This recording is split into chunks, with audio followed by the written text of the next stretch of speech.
thank you for choosing this session.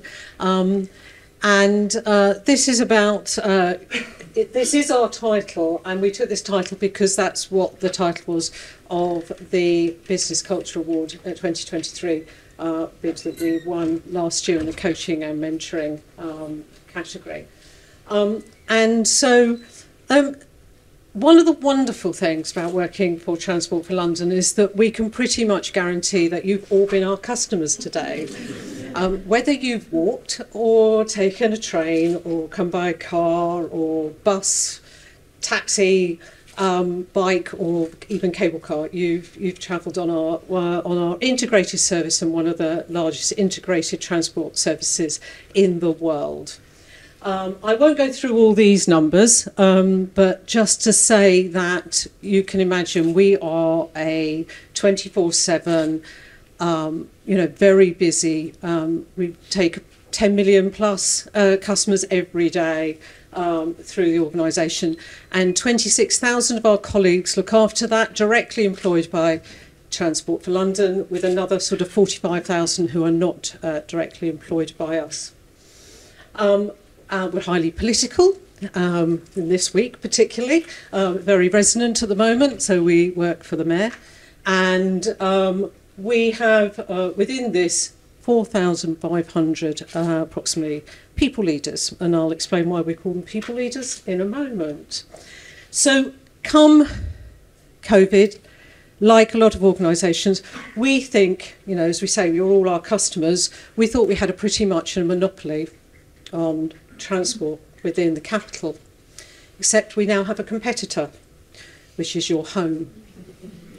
And that's been quite a cultural change. In 2020, we went down to 5% of our customer ridership. And so that was a big shock. We also had a new commissioner around that time. I think he might have regretted joining us at the beginning of 2020. But he came with a very different inclusive style and recognised that regardless of COVID, we need to move our culture into a more modern environment.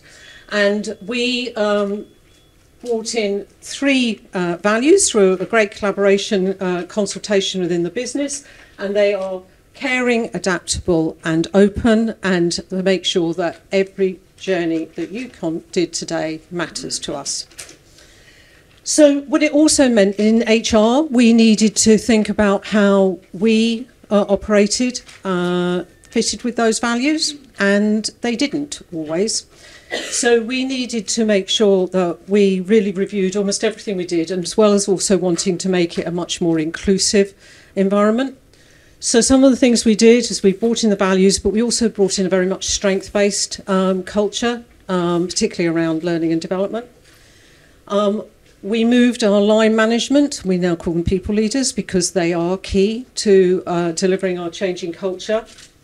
We also changed our conversations, our performance and our talent conversations, firstly to include everybody, everyone is talent, and they are all colleague-led conversations rather than people leader-led conversations. And so that really changed the role of our people leadership into being one that needed to be a little bit more emotionally intelligent, inclusive, having a different approach to the way that we had a very operational, structural line management culture. Over to Molly. So lots of changes, as Liz has described there. And so with that, we really needed to support our people leaders kind of on this new journey that we were on. So we launched a number of initiatives throughout the last kind of 2 to 3 years. The first being our Conversation Matters approach, be open, be brave, be connected. So at the heart of this, and what we really wanted to role model at TfL, was how having great quality conversations are at the heart of everything that we do at Transport for London. And our internal research did show that this was inconsistently happening, so we really needed to drive this forward. Secondly, we launched the Our People Leader framework. So this was a really new initiative for TfL, and ultimately it really laid out what it means to be a good people leader at TfL, and that's really at the heart of how we measure performance of all of our people leaders at TfL and their progression, no matter if you're a finance manager, if you're a customer service manager, or even if you're the commissioner himself. And then also more recently we launched Action on Inclusion. So that's our 7-year diversity and inclusion strategy, which really emphasises the importance of everyone being an ally and how important really our people leaders are at the heart of this and really driving that agenda forward as well. So lots going on, and obviously our people leaders are at the heart of this. So we really recognised that we needed to bring them along with us and support them as much as we can. And that's why in 2021 we embarked on our group coaching offering, and we worked with our partner T3 to design a group coaching programme. An initiative where our people leaders could collaborate together, they could share their experiences, and they can learn from one another in a really safe and empathetic environment. And this programme focused on 4 objectives. So firstly, it's embedding that our people leader framework that we had just launched. That was really critical. Secondly, again, it was supporting that drive for really great quality and frequent conversations with everyone. Thirdly, it was to help our leaders actually navigate their own personal leadership challenges as well. And finally, we actually really wanted to support our own people leaders with establishing their own coaching skills so that they can use that coaching style with our own teams and back in the business.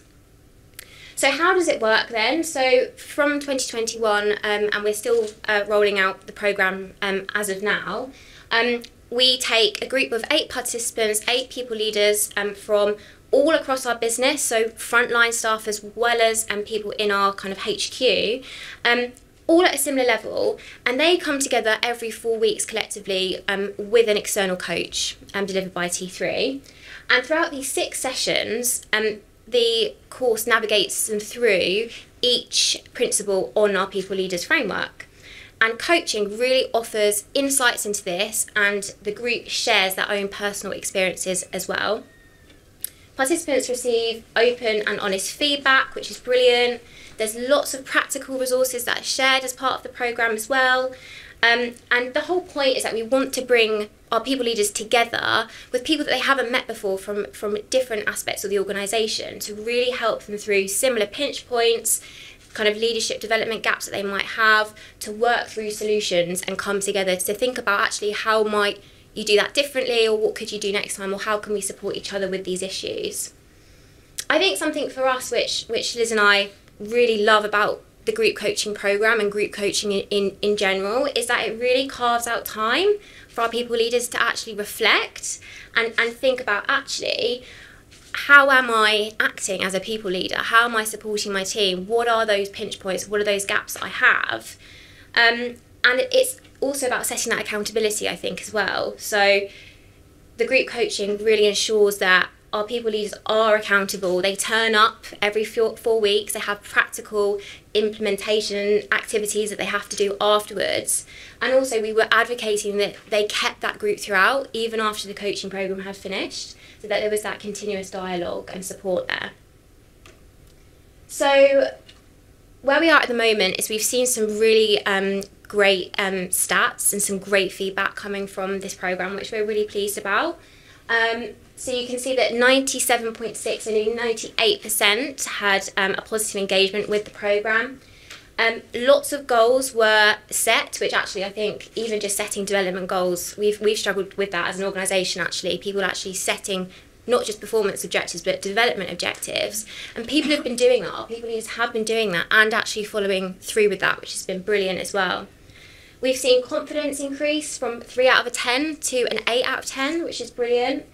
50% did carry on meeting. We could probably do a bit more to get that up a bit, but that's pretty good going. And finally, and probably just to kind of leave you on, is we have seen an increase in our total engagement score as well by 5.7%. Now this isn't the only thing, but we think that group coaching has had a big part to play in that as well. So thanks for listening. Really happy to take any questions that you have, and hopefully that was useful. Great, thank you so much.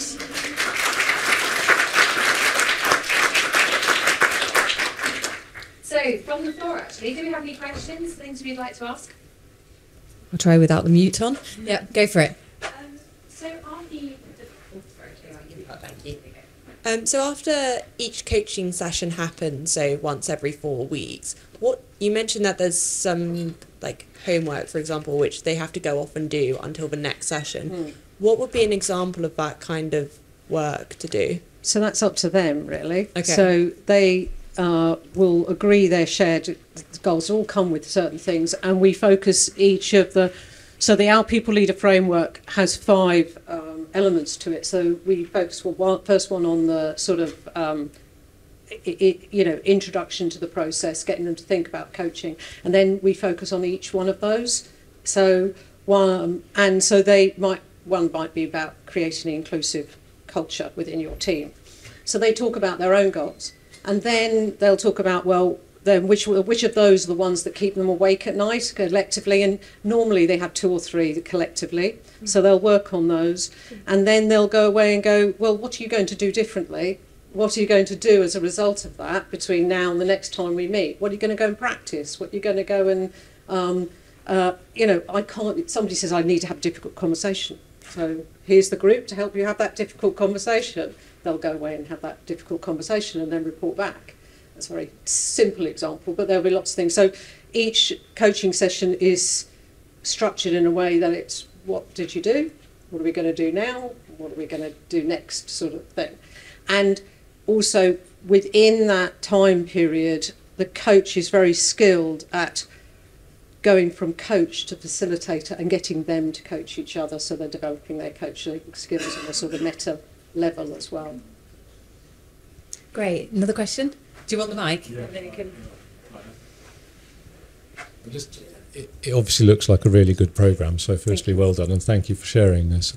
I'm interested in just in terms of the absolute numbers. I think given the numbers that you shared before and the numbers on there, that about 2% of the workforce were involved in the coaching programme. Yeah. And to get is the 5.7%, presumably that's across the whole organisation. Yeah. So is there a sort of a ripple effect that you've seen and that you can sort of quantify from what is obviously a really good programme for? I would say so. I mean, it's funny, I'm working with some other organisations. It's only when you go out in an organisation you see the change that you've gone through in your own organisation. And I think all those things we talked about earlier, that collective bit about people-led conversations around performance and talent, and also I think the fact that we now have objectives about what it means to be a people leader, which we've never had before, have all made that shift, and their values as well have all made that shift at that ripple effect, of which this is one enabler, to be fair, and you know, we're not taking complete credit. I think one of our aspirations is that everyone should be able to have experienced good people leadership, and where we are is that it's still inconsistent, I have to say. I don't know, would you add anything else to that, Molly? Yeah, so I would just add in terms of the numbers, and I probably should have said this to kind of bring it to life and just show you how many managers have gone through the programme. We've had about 1,300 managers go through the programme from 2021. Our leadership population as a whole is around 4,500, so not everyone has been through the programme. And that's for a number of reasons. There's only a number of us, finances, etc., etc. But our aim is that everyone does go through that programme. And I think this is, as Liz said, this is an enabler. But also I think how we've weaved this in with our overall culture piece in terms of launching the Our People Leaders framework, for example, that everyone as a people leader should kind of be looking up to and very much role modelling, and also helping them establish their own coaching skills. We really hope it has that kind of knock-on effect as well. And the other thing that I'd say, especially if any one of you are maybe going out and thinking about launching your own group coaching programme, maybe with your leadership population, is that we've really seen the more people talking about this, the more either people leaders are kind of feel obliged to go on the programme, or they hear about it and think, actually, that sounds really great. I can see the value from that. Because I would say personally at the start, we didn't have as many numbers as we'd like, but as we've gone through each iteration of it, we've seen it grow and grow and grow in popularity, which has been really nice. also we have quite a passive learning and development culture, which is, I turn up, sit down, you tell me how to do my job in a course, and then I've transformed. And that's comes out of our very operational, obviously, culture. Whereas this is harder work. It's much more interactive. So there was a bit of a culture change from that point of view. And I would say one of our challenges is getting out to our operational frontline managers, so your trains managers or your, station managers. So that's something we're slowly tackling. Great. So if you were going to give us like kind of one piece of advice, if we wanted to do this, what other thing would you give us to take away? And what was a watch out if you were to roll this out that you would give us as a recommendation? Okay, I'll go first. I think the thing for us is, I would say the thing is to have something that you're specifically wanting to change or wanting to target the group coaching on. So have those really specific objectives in mind. That not only gives you an understanding of what you want the content or the focus of the group coaching sessions to be, but also it will really help you with those measures. I think if we didn't have some really, really kind of specific objectives, it would be really hard to get those measures. So that's one thing from me. How about you, Liz? Yeah, I agree with that. I think the other thing is when I was starting looking about coaching and mentoring strategy is that everybody told me I should have a whole load of train a whole load of internal coaches. Your people leaders should be your coaches. That's where we started, and that's what I would say was my big takeaway, is that don't try and buy that in, because what we find, and we were talking about mentoring earlier, is always a danger that people use mentoring or coaching as an alternative to a crap manager, and that's what we did want to do. So I very much was, don't try and make it as a substitute for good coaching style of leadership within your organisation. Brilliant, thank you. So that takes us to 25 past. I'm afraid we didn't get to everybody's question you might have liked to have asked, but these ladies will be around this afternoon. There is a break, so if you can kind of find a question to them, I'm sure they'll be more than happy to help you. Otherwise, pop it in the app and we'll very happily try and get some answers back to you as well that way round. So thank you very much again for your time, and enjoy the rest of your afternoon, everyone. Thank you.